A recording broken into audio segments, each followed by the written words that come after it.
ang pahiram na buhay na ito, maging ang pahiram na lakas at mga pahiram na mga pangangailangan namin.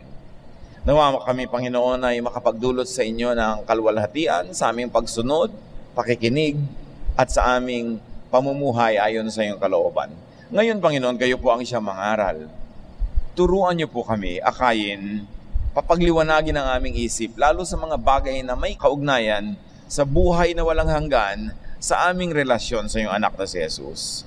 Magturo po kayo, Panginoon, at ang aming isip ay inyong hubugin para makapamuhay kami ayon sa iyong kalooban. Dinadalangin namin ang lahat ng ito, may pasalamat sa ngalan ng iyong anak na si Jesus. Dress code. May mga construction firms sa nakalagay sa gate, no helmet, no entry. Merong mga no uniform, no entry. Laging merong kailangang tama at bagay na kasuotan sa maraming mga okasyon. At ito ang naging basihan ng pagtuturo ni Jesus ng isang mahalagang aral. Matthew 22, 1-2. Once again, Jesus used stories to teach the people. The kingdom of heaven is like what happened when a king gave a wedding banquet for his son. Inihahalin tulad ng Panginoon ang kaharian, ang paghahari ng Diyos sa isang handaan, sa isang malaking piging. The kingdom of heaven is God's eternal kingdom, as many already know it, and also God's kingdom and God's present reign in people's hearts. So whenever kingdom of heaven is being referred to, tinutukoy yung kaharian ng Diyos sa kabilang buhay at ang paghahari ng Diyos sa buhay na ito. So dalawang kahulugan yung kingdom of God. And interchangeably, yan ay itinuturo ni Jesus. So God's kingdom, according to Him, is like a banquet. Parang isang handaan. Matthew 22, 3-4. The king sent some servants to tell the invited guests to come to the banquet, but the guests refused. He sent other servants to say to the guests, "The banquet is ready. Come to the banquet." Nagpa-imbita ang hari sa mga piniling imbitahin, pero tumanggi silang pumunta. Kaya nagpadala pa uli ng pangalawang grupo ng sasalubong at iimbita, at ito'y hindi rin pinakinggan. At sa kwento ni Jesus, ang application, the invited guests, meant the Israelites. Sila yung nag-aakalang sila yung imbitado sa handaan ng Diyos, sa kaharian ng Diyos, sa paghahari ng Diyos, pero patuloy naman silang tumatanggi sa imbitasyong ito. Matthew 22, 5-6. But the guests did not pay attention. Some of them left for their farms, and some went to their places of business. Others grabbed the servants, then beat them up and killed them. Hindi sila nakinig. Ang inatupag nila ay ang kanilang mga sakahan, ang kanilang mga halamanan, o ang kanilang mga negosyo. At yung iba, hindi lang sa hindi pa nakinig, binugbog pa nila yung mga mensahero na ipinadala para sila anyayahan. And here, Jesus tells how the Israelites have refused God's invitation to God's kingdom and kingship. Napakalinaw ng ipinapakita ni Jesus ang naging pagtanggi at kuminsan ay bayolente pa nga, marahas na pagtanggi ng Israel sa mga paanyaya ng Diyos at sa pag-aapi nila at pananakit sa mga propeta na ginagamit ng Diyos para sila ay anyayahang magbagong loob, magbalik loob sa Diyos. Romans 10:21, and Isaiah said about the people of Israel, all day long the Lord has reached out to people who are stubborn and refuse to obey. Napakalinaw ng sinabi ng propetang si Isaias na inulit naman ni Pablo sa Romans, na napakatitigas ng ulo ng mga Israelita, ayaw nilang sumunod sa Diyos. And many of them even killed gods, or in the story, the king's prophets, messengers. Yan ay hindi lingid sa kaalaman ng marami. Napakaraming propetang pinatay ng mga Israelita kasi ayaw nilang pakinggan. Romans 11, 2-3, Elijah appealed to God against Israel. Lord, they have killed your prophets and torn down your altars. So yung mga propeta na mismo ang nagsusumbong sa Diyos, mga propeta na ang nananalangin sa Diyos na parusahan ng Israel, sapagkat hindi sila nakikinig. Pinapatay pa nila ang mga propeta at winawasak ang mga dambana ng Diyos. At si Jesus mismo sa Matthew 23:37, sabi niya, Jerusalem, Jerusalem, you have killed the prophets and have stoned the messengers who were sent to you. At hindi lang prophets, Israel killed Jesus, the Son of God. Kaya hindi natin maintindihan kung saan kumukuha ng guni-guni ang mga tao na lagi nag-iisip na napaka-espesyal ng mga Israelita. Na napaka-espesyal ng mga Hudyo, na dapat silang tularan hanggang ngayon. Ang linaw-linaw sa Old Testament, sa New Testament, sa Jewish scriptures, sa Christian scriptures, na ang mga Israelita mismo ang pagkatitigas ng ulo at ang mga propeta nila ay pinapatay nila at ang mga propeta ito mismo ang nagsusubong sa Diyos, dumadaing sa Diyos. Matthew 22:7, this made the king, meaning God, so furious that he sent an army to kill those murderers and burn down their city. Ito ang patuloy na kwento ni Jesus. Tinanggihan ng mga inimbita ang paanyaya, pinatay pa ang mga nag-aanyaya, kaya nagalit ang hari, nagpadala ng mga hukbo at ipinapatay ang mga yon at pinasunog ang kanilang mga lungsod. An allusion to Israel's history of many defeats under foreign powers.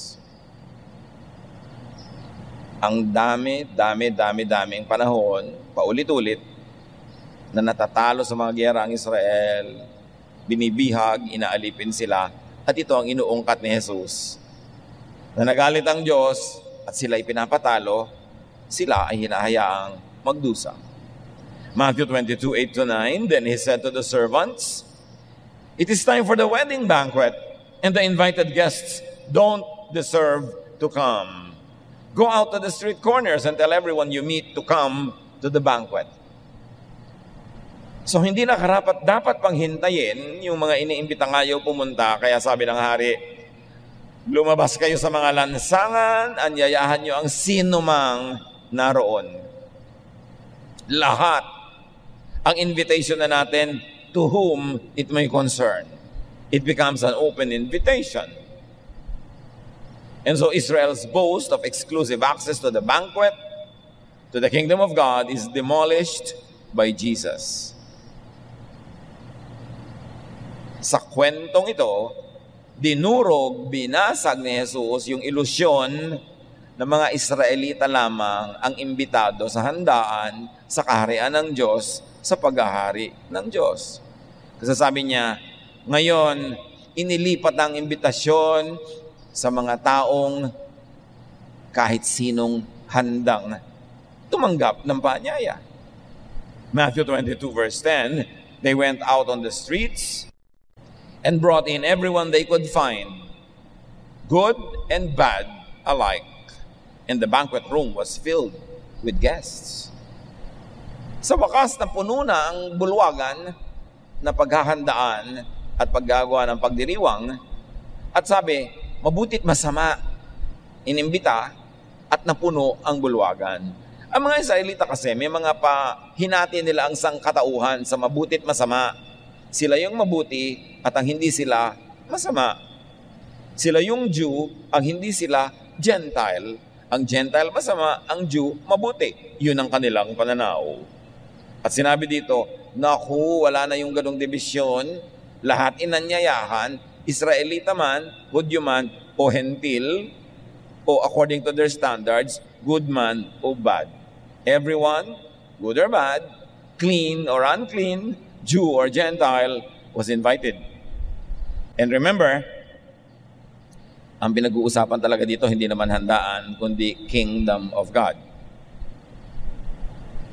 Good and bad are no longer determined by the law of the Jews, but by the gospel of Jesus. Naiba na ang panukatan. Hindi na sinusukat ang tao kung Jewish ka ba, Israelite, or Gentile. Ikaw ba ay sakop ng law ni Moses o hindi? Hindi na yun ang pamantayan. Ang pamantayan na ay, inimbita ka ba at tinanggap mo ba ang imbitasyon? Yun na ang pinag-uusapan. Hindi na kung Hudyo ka o hindi, Gentile ka o hindi, kundi tinanggap mo ba yung open invitation? At yan ay nilinaw sa Romans 3:21-22 ni Pablo. Now we see how God does make us acceptable to Him. The law and the prophets tell how we become acceptable, and it isn't by the law of Moses. God treats everyone alike. He accepts people only because they have faith in Jesus Christ.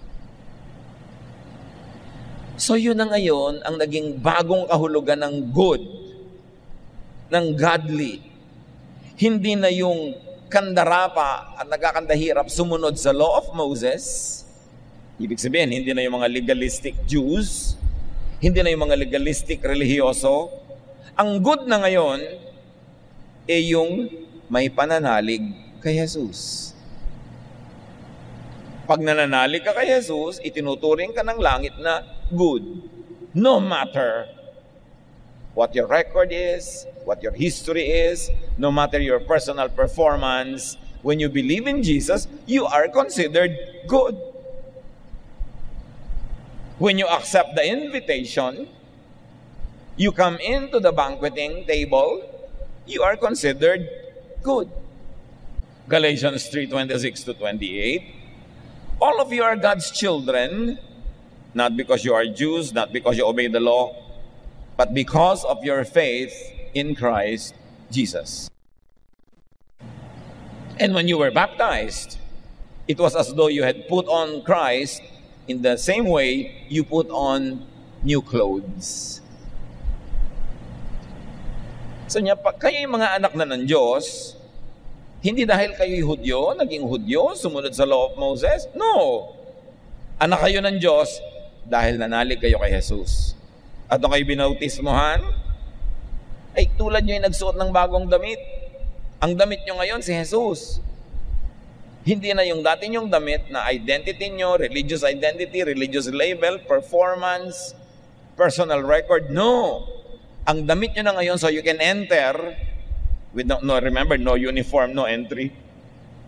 Ang damit nyo na ngayon, si Jesus. Siya na yung ticket. Verse 28, faith in Christ Jesus is what makes each of you equal with each other. Whether you are Jew or a Greek, a slave or a free person, a man or a woman. Sabi, pag may pananalig kayo kay Jesus, pare-pareho kayo anak ng Diyos, so pantay-pantay kayo. Walang lamang yung Hudyo sa hindi Hudyo. Walang lamang yung Israelita sa mga hindi Israelita. Walang lamang yung Malaya sa mga alipin. Walang lamang ang lalaki sa babae. Walang lamang ang matanda sa bata. Walang lamang ang matalino sa mangmang. Pag nananalig kayo kay Jesus, kayo'y pantay-pantay. Ubod ng linaw, nakakapagtaka naman, may mga taong kandarapa pa sa pangangayupa pa sa paanan ng mga Hudyo hanggang ngayon. They treat Israelites as first-class believers and non-Israelites only as second-class believers. This is so unbiblical, ungodly. Isang malaking kasinungalingan at isang malaking pang-uuto para meron na namang mga inferior at meron na namang mga superior. Sinabi na ang pananalig kay Jesus ang nagpapantay-pantay sa inyong lahat. At pagka kayo nananalig, lahat kayo patungo sa kingdom. Lahat kayo, in fact, ay nasa kingdom na. Yung dinadalangin natin, thy kingdom come. When you believe in Jesus, the kingdom comes into your heart. Kahit hindi ka pa namamatay at lumilipat sa kabilang buhay, yung kingdom na advance na sa'yo in your heart. So, balik sa kwento. Nagpasukan ng mga inanyayahan. Sari-sari ang mga itsura. Sari-sari ang mga pinanggalingan. Iba-ibang lahi, iba-ibang salita. Isa-isa ngayong pinuntahan noong may bahay, noong hari, ang mga bawat mesa. Matthew 22:11-12, when the king went in to meet the guests, he found that one of them wasn't wearing the right kind of clothes for the wedding. The king asked, "Friend, why didn't you wear the proper clothes for the wedding?" Isa ito sa mga pinagtatakhan at di mas bigyan ng solusyon ng napakarami nag-aaral ng Biblia. Proper attire. Di ba wala namang oras magbihis? Di ba lahat ng naglalakad sa kalye biglang niyaya at pumasok sa loob? Bakit ngayon hinahanapan itong hari yung isang bisita ng tamang kasuotan? Sabi, kaibigan, bakit hindi mo suot ang tamang uniform? Ang tamang kasuotan para sa handaang ito? A school of thought offers a very tantalizing possible answer that the proper attire was provided free at the gate. Ito'y wala at hindi mo matatagpuan sa mga matatandang kaugalian ng Israel at maaaring nagmula sa other ancient traditions for inspiration. Na pagpapasok ka sa isang handaan, doon sa pintuan, ay binibigyan ka ng isusuot mo para kayo lahat ay merong motif. Para ba yung mga ikakasal ngayon, kung sabi, everybody please come in blue. Hindi naman nagbibigay ng budget para pambili mo ng blue, pinagbublo ka, pero anyway, mahal mo sila, so nagbublo ka. Parang dapat, pag nire-require mo yung wedding entourage ng ganong damit, di pagawan mo ng damit. At ito ay isang possible, tantalizing possibility na sa gate, lahat ng mga pumapasok, binibigyan ng kasuotan. Kasi napaka-unreasonable naman ng king na ito na bigla mo nalang hinila yung mga tao naglalakad sa labas pagkatapos paghahanapan mo ng tamang kasuotan, liban na lang nagbibigay ng libreng kasuotan sa gate. At hindi malayong isipin ito kasi si Adan at si Eva, nung hubad, nagkasala, nung sila ay nire-restore ng Diyos, binigyan sila ng kasuotan. Adam and Eve were provided with clothes of animal skins na nasa Genesis 3:21. So, binigyan sila ng kasuotan. At mapapansin nyo, unang kasalanan, si Adan at si Eva, binihisan ng balat ng hayop. At anong kailangan para mabihisan ka ng balat ng hayop? Kailangang may mamatay na hayop. Kailangan dumanak ang dugo ng hayop para matakpan ka ng kanyang balat o ng kanyang dugo, which is really a very, very picturesque depiction na mabibihisan tayo mula sa kasalanan ng dugo ni Jesus. Na hindi tayo haharap sa Diyos na hubad sa kasalanan, kundi susuotan tayo ng damit ng dugo ni Jesus. So those who are equal to wedding garments or proper attire, the blood, which is important to salvation. Hebrews 9:22, and no sins can be forgiven unless blood is offered. That's why the blood of Jesus was offered for the sins of all who will believe in Him. Ang mga hindi pa nananalig kay Jesus ay hubad sa kasalanan, pero oras na tinanggap mo ang imbitasyon ng Ama na si Jesus ay iyong paniwalaan at pinaniwalaan mo yun at pinapasok mo sa iyong buhay, sa iyong puso si Jesus, dinadamitan ka ng dugo ni Jesus. At ang dugo ni Jesus ay biglang nagiging effective para sa iyong kalinisan. Revelation 7:13-14, one of the elders asked me, "Do you know who these people are that are dressed in white robes? Do you know where they come from?" "Sir," I answered, "you must know."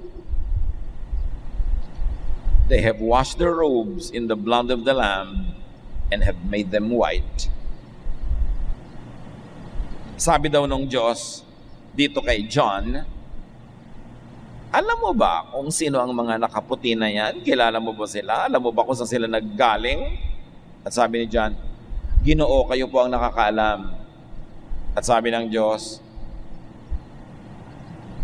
sila ang naghugas, naglaba ng kanilang mga kasuotan, nilabhan sa dugo ni Jesus, sa dugo ng kordero ng Diyos, the Lamb of God, kaya naging puti ang suot nila. Dati yan hindi puti. Pero nung nilabhan sa dugo ni Jesus, hindi naman naging pula. Because white symbolized purity, forgiveness. Kaya sabi ni Pablo sa Romans 13:14, ibig sabihin, rather than obeying the law of Moses, which you cannot do anyway, clothe yourselves with the Lord Jesus Christ. Ang gawin yung proteksyon mula sa kapahamakan ay hindi ang legalistic religion, hindi ang pagiging Hudyo, hindi ang pagpapakandara pa sa pagsunod sa mga batas na hindi nyo naman kayang sundin lahat. Ang isuot nyo na lang ay si Jesus. Manalig kayo at ang maisuot nyo yung tamang attire, makapunta kayo dun sa wedding banquet at hindi kayo mapagalitan. Galatians 3:27, for all of you who were baptized into Christ have clothed yourself with Christ. Kaya mga tunay na mananampalataya, bagamat hindi natin nakikita physically, pero ang nakikita ng langit at nakikita ng evil spirits, ang damit ng mga anak ng Diyos, si Jesus. Kaya hindi ka tatabla ng mga kulam, ng mga kung anong gaway, mga kung anong sumpa, kasi hindi tinatabla nun si Jesus.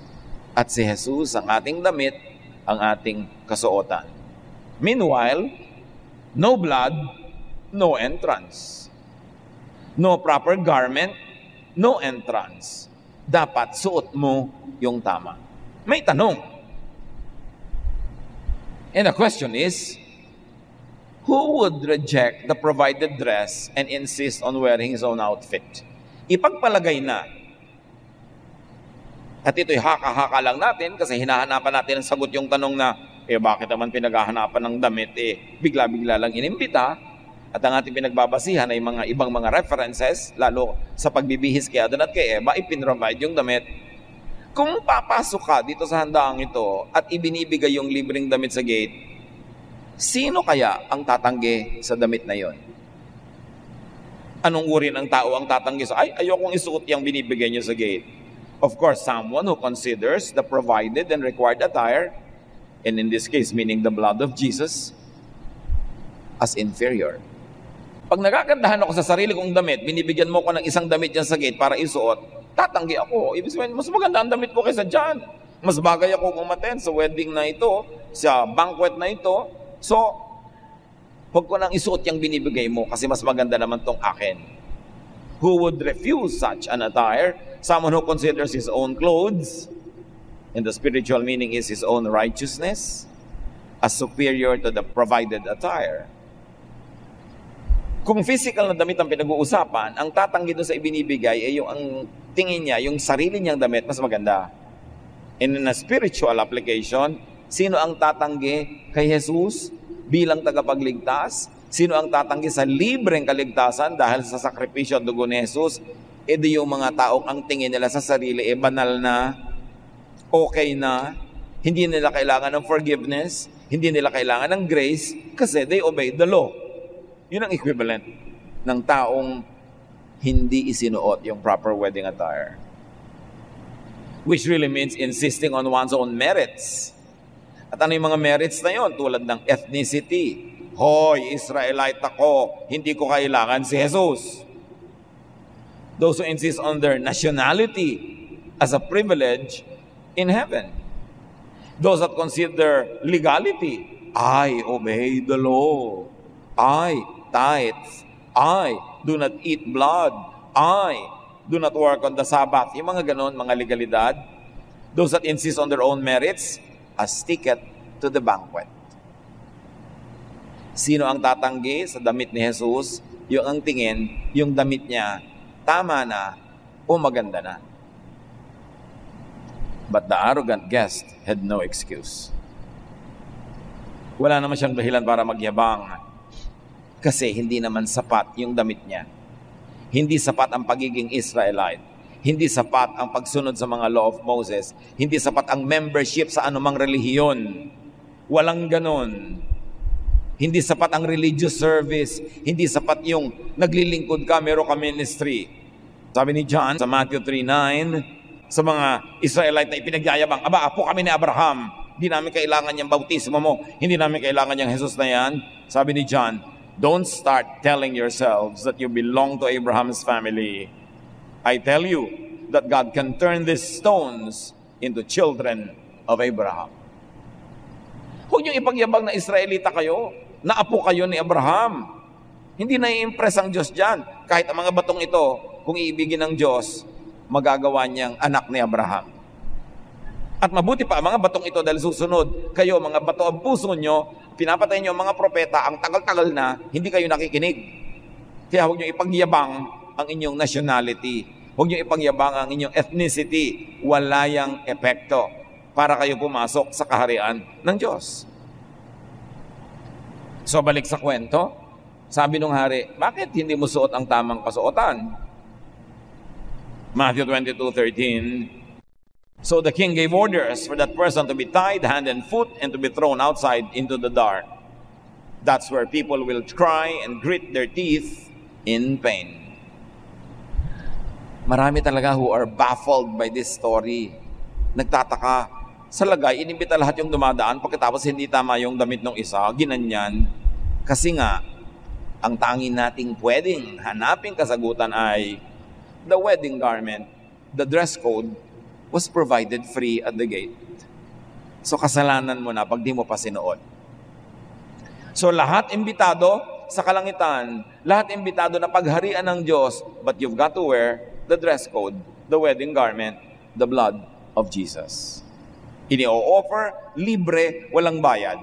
Ang tatanggi lang doon, yung naniniwalang ang sarili niyang performance and record is better than the forgiveness of God through Jesus.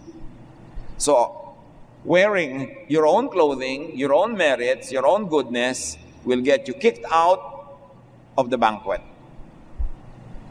Those who do not wear the proper attire, meaning the blood of Jesus, will not be in the kingdom of God. Kaya mahalaga, dali ng mga tao kay Jesus, ipakilala si Jesus, tanggapin si Jesus. Kasi if you do not wear the proper garment, you will not be in the banquet.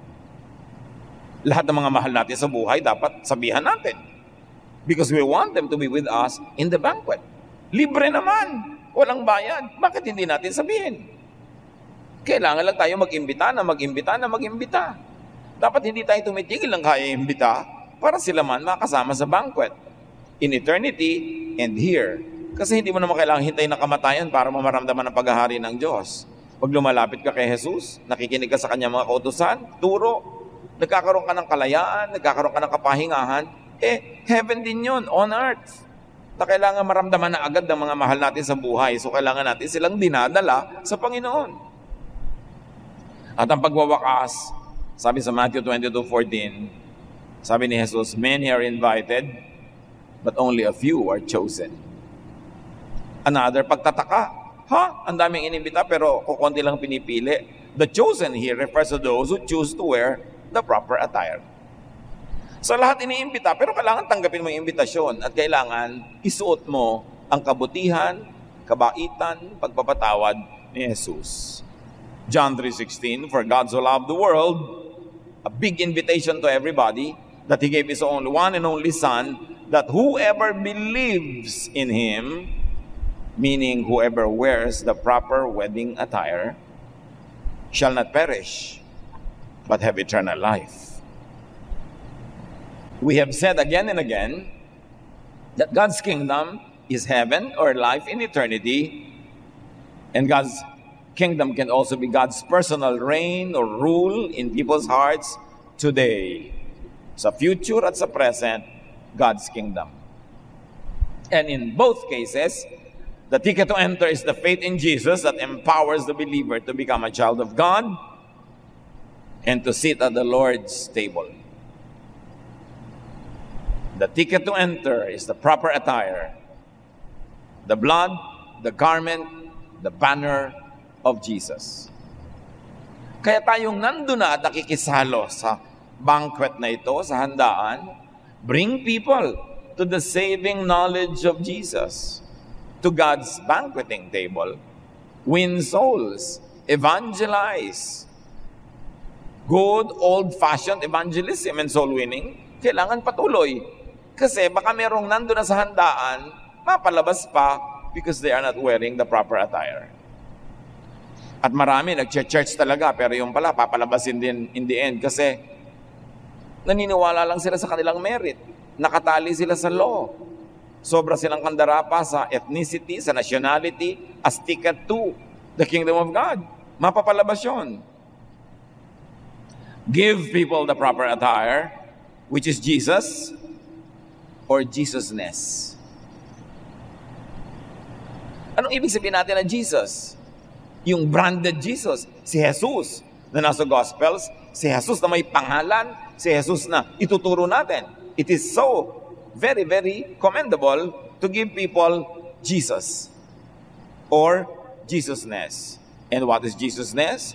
It is not always limited to knowing and accepting Jesus formally. Jesusness goes beyond religious identity.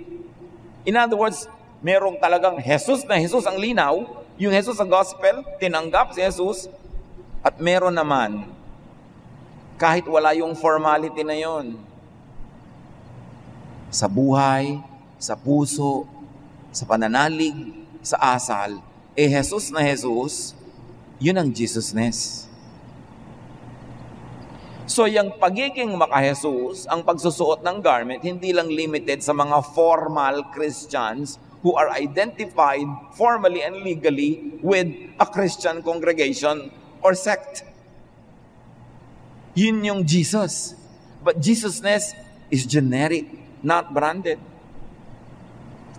So in this case, righteousness or ticket to the kingdom is not always about formal religion or formal religious identity.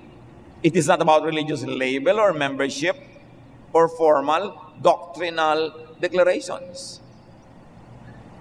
Marami kasi, gusto nila, sila lang ang may hawak ng kaligtasan. Sila lang ang may hawak ng susi at sila lang ang pwede magbukas ng langit para sa iyo. So kailangan, para ka magpunta sa langit, maging member ka ng church nila. Kailangan para magpunta ka sa kaharian ng Diyos, sundin mo itong mga inuutos nila, ipinasusuot nila, yung mga ipinagagawa nila, nilagyan nila ng lisensya ang pagpunta sa kalangitan at sila ang may hawak ng lisensya na yon.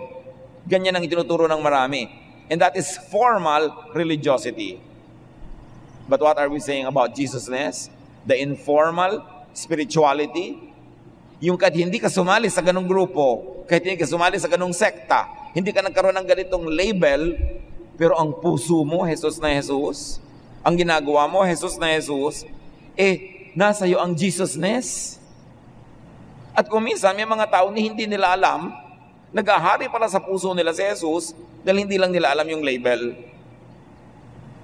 So, yung pagpunta sa kaharian ng Diyos, hindi limitado sa formal membership in any organization.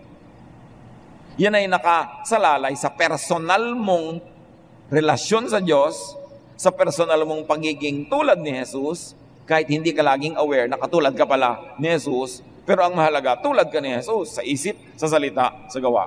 Kasi marami mga tao religyoso, may formula ang religion nila, may mga pangalan, may mga label, pero sabi ni Jesus, I don't know you. Matthew 7:22-24. Many will say to me on that day, the day of judgment, Lord, Lord, did we not prophesy in your name, and in your name drive out demons, and in your name perform many miracles? Then I will tell them plainly, I never knew you.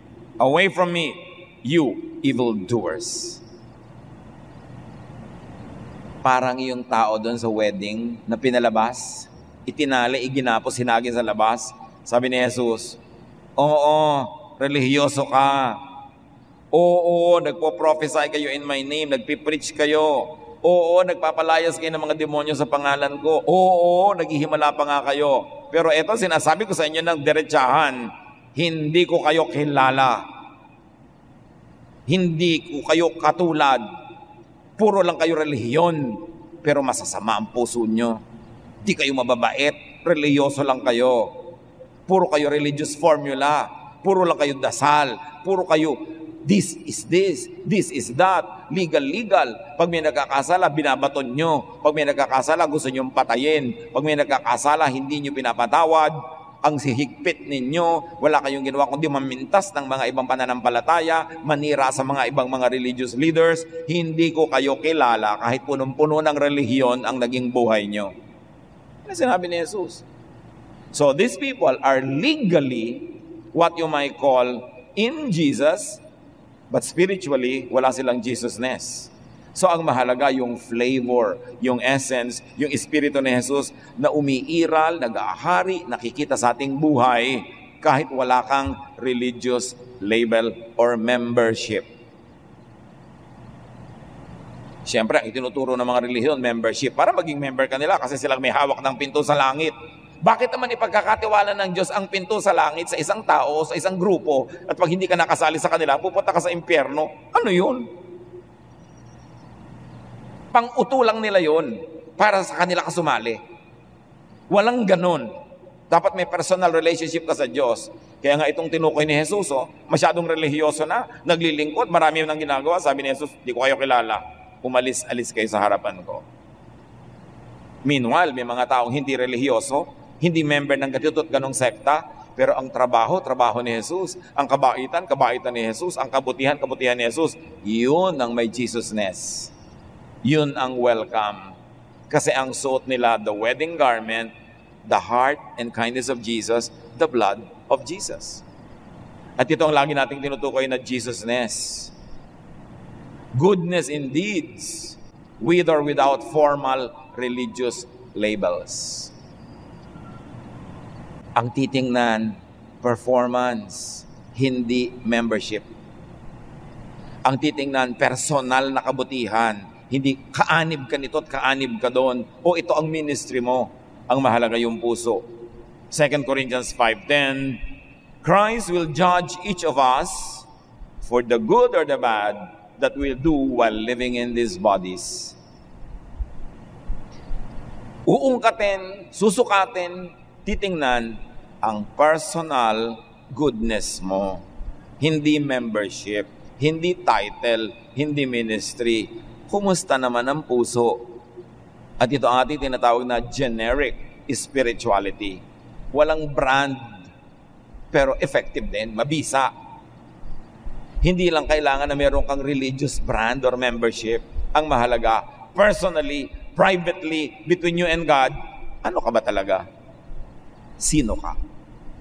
Matthew 25:31-46, sabi ni Jesus, when the Son of Man comes in His glory, and all the angels with Him, He will sit on His glorious throne.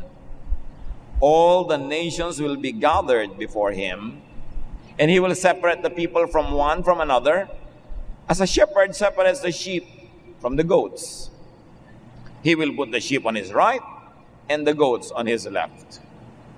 Pagdating daw ng paghuhukom, uupo sa kanyang luklukan ng Panginoon, at hahatiin niya ang mga tao tulad ng paghahati ng isang pastol sa kambing at sa mga tupa.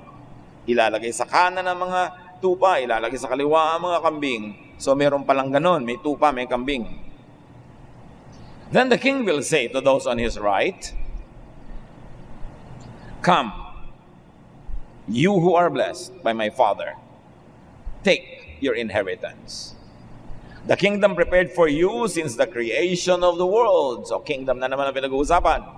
Yung banquet na naman. For I was hungry and you gave me something to eat. I was thirsty and you gave me something to drink. I was a stranger and you invited me in.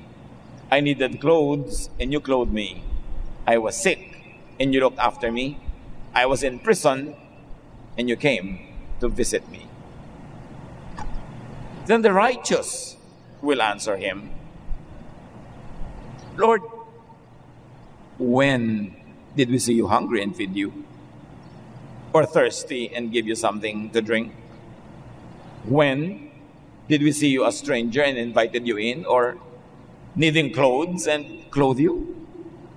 When did we see you sick or in prison and go to visit you? We don't remember having done that. The king will reply, Truly I tell you, whatever you did for one of the least of these brothers and sisters of mine, you did for me. So sa paghati ng Panginoon sa mga tao, sasabihin niya doon sa isang grupo, tanggapin ninyo ang kaharian ng Diyos na inihanda sa inyo mula pa noong simula. Dahil gutom ako, pinakain niyo ako, uhaw ako, pinainom, giniginaw, dinamitan, may sakit, nakakulong, dinalaw. Hindi dahil member ka ng ganitong relihiyon, hindi dahil member ka ng ganitong sekta, hindi dahil sumunod ka sa mga kautusan ni Moses, hindi dahil ganito ang iyong haircut, ganito ang iyong damit, hindi dahil ganito ang forma ng iyong bautismo, hindi dahil ito ang kinakain mo sa Lord's Supper. Wala yun sa usapan. Hindi yun ang nagpapapasok sa kaharian ng Diyos.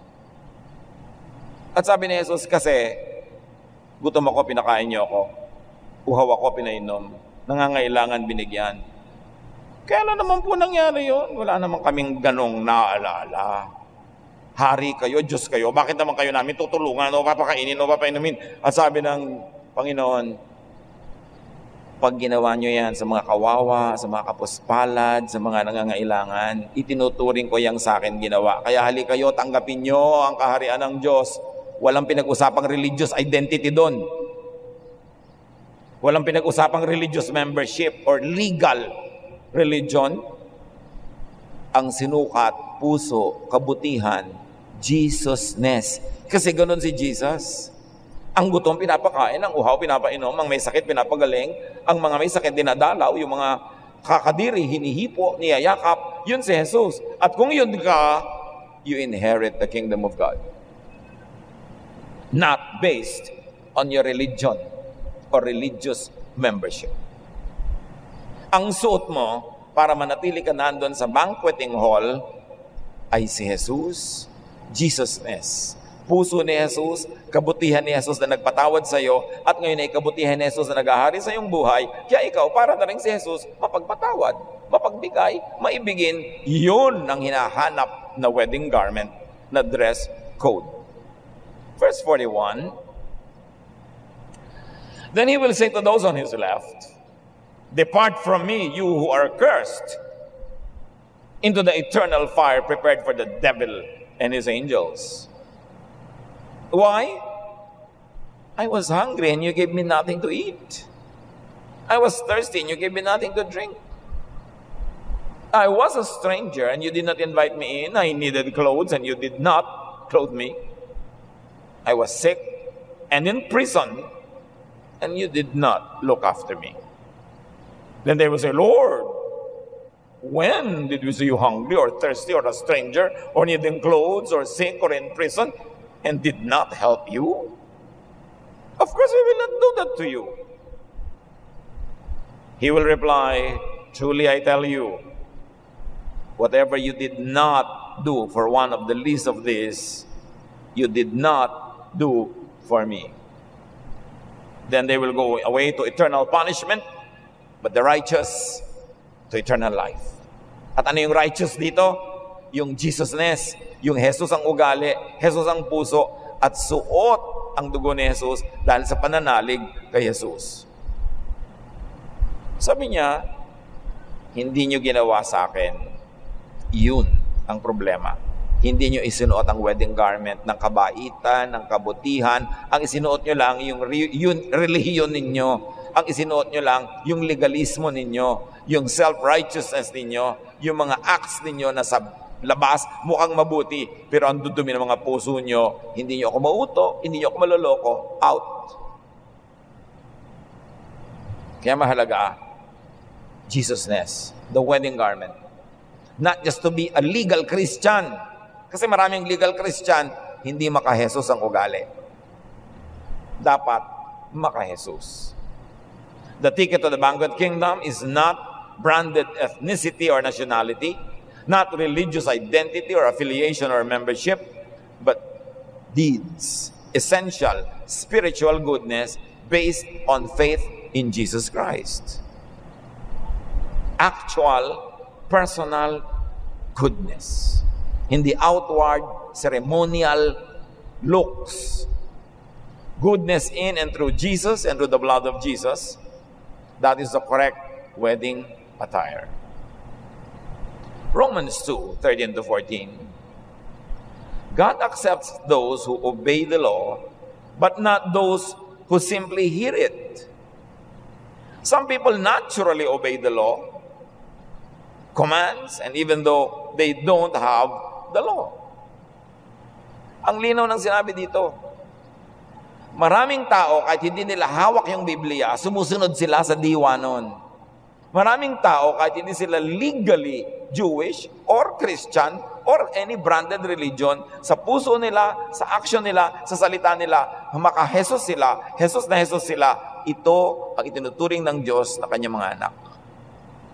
So may mga tao, hindi naman nila alam yung law. Hindi naman sila Israelite. Hindi naman sila nagkaroon ng contact with Israel. At sa lagay, kung hindi sila nagkaroon ng contact with Israel, pupunta na sila sa impyerno. Sabi sa Romans, maraming Israelita alam yung law, pero hindi nila sinusunod. May mga tao, hindi Israelita, pero sinusunod nila yung law, likas, kusa sa puso nila, without any conscious knowledge of the law. But in life, they obey it. Sabi niya, ito ang mga anak ng Diyos. So hindi mo pwedeng ilimit ang anak ng Diyos to a certain ethnicity or nationality or religious group. The Jews have the law, but they don't obey. Meanwhile, many Gentiles do not have the law, but in their life, they obey. These are the people that Jesus calls the children of God, the children of Abraham. Ang linaw-linaw na sinasabi ni Paul, it is faith in Christ that makes us children of God, not our nationality, not our legality, not our religiosity, but our personal relationship with God through Jesus. And that personal relationship is proven by doing good, by good works. Good works will not save you, but if you are saved, you do good works. Pinapatunayan mo, at hindi lang pakitang tao kasi nagbago ka talaga sa loob. Gusto mo talagang gumawa ng mabuti. Kaya mga tao nagtatanong, ano nga ba ako ng Diyos? Anak nga ba ako ng Diyos? Huwag nyo nang tanungin kung anong mga law ang nasusunod nyo, kung ano ang membership nyo, kung kailan kayo binaptize. Ang itanong nyo lang ito, yung ugali ko ba? Ugali ni Jesus. Yung kalooban ko ba? Nagahari si Jesus. Ako ba'y mabait? Hindi yung ganito ang buhok ko, ganitong damit ko, ganitong suot ko. Ang tanong mo, mabait ba ako? Mabuti ba ako sa kapwa? Yun ang pamantayan ni Jesus. Hindi yung nakikita ng mata. Hindi katulad ng mga Pharisees, mga teachers of the law.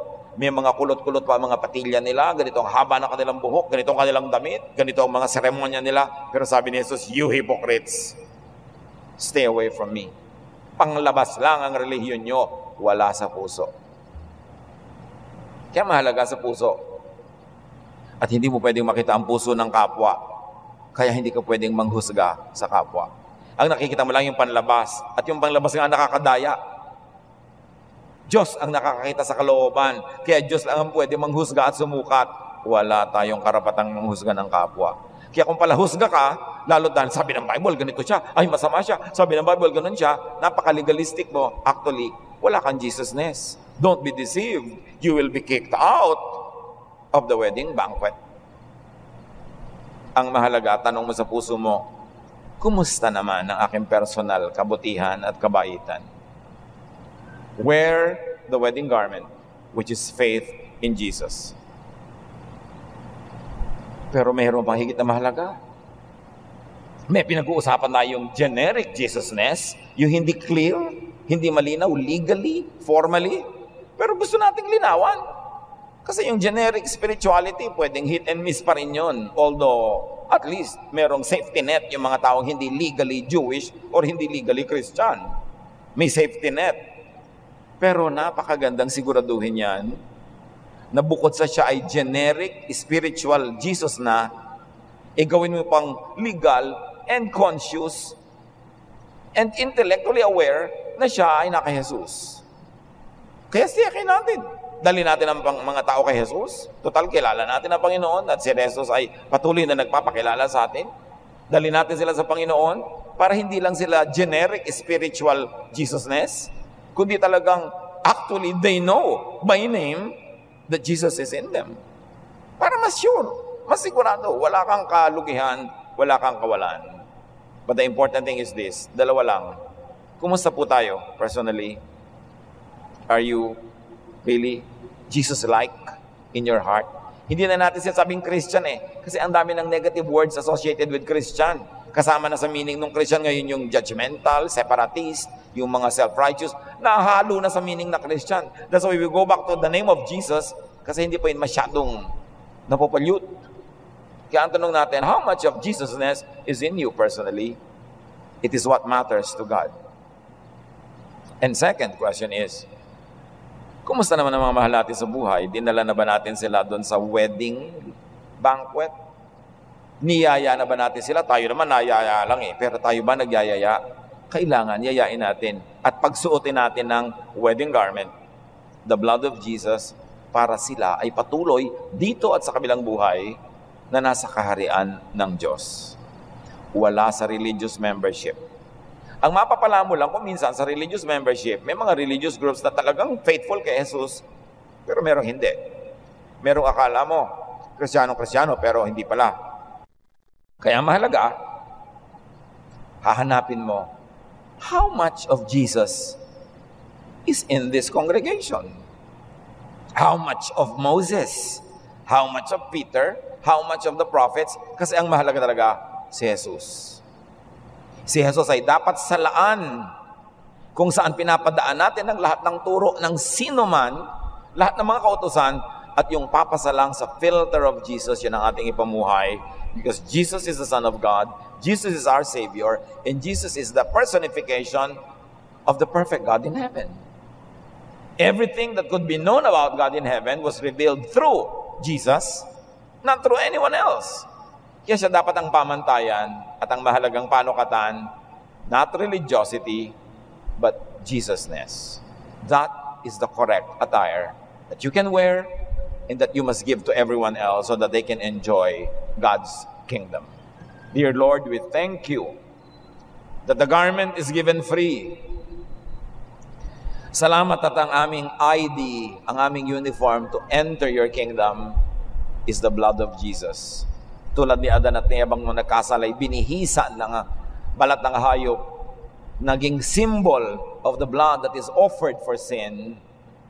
Thank you that we are wearing the blood of Jesus. Mga kapatid, kung sino man dito ang hindi pa nakakatiyak, nasuot-suot nyo ang dugo ni Jesus, the proper garment